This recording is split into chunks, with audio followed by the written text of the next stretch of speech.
没有这么5点好了。All right. So I'm going to quickly talk, and in 15 minutes I try to tell you a little bit about everything here. This is actually where the founder lived. He was born in Vienna, Austria, 1897, and he skied over the Alps to escape Hitler's army.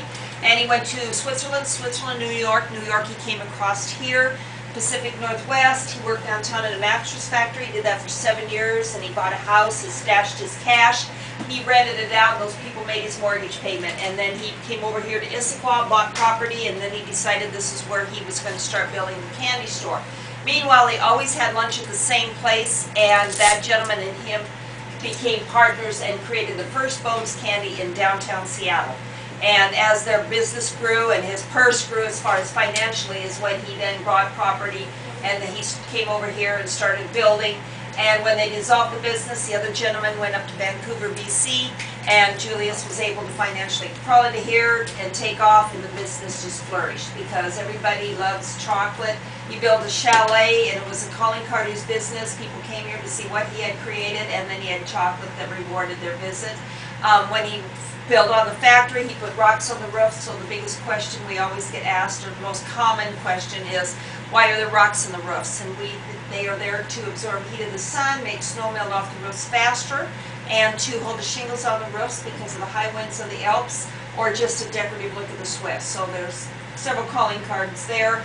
And he actually had St. Bernard dogs here. They were in kennels, and people came to look at these dogs. It was not a common dog around here, and they played with the dogs, and they were here until 1980, so people continually come in here and talk about the dogs. And then he actually has the chapel, and like I said, his 28 weddings, so that was built in 1980, and a lot of people have been married there, and they come back, and they send people here, and we do the tours, so it's just a nice thing. And here again, his house now is turned into, his whole property has turned into a little tour thing. So all calling cards to making the business turn around and go.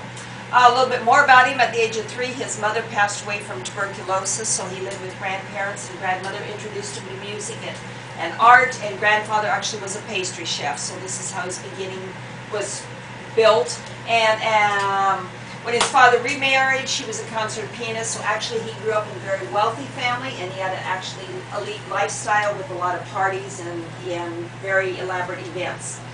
When he built the chalet, he brought in things from Switzerland and introduced us to him. This here is his stereo system, very state-of-the-art state-of-the-art at the time, but completely outdated now. But on each end are these portable, movable speakers.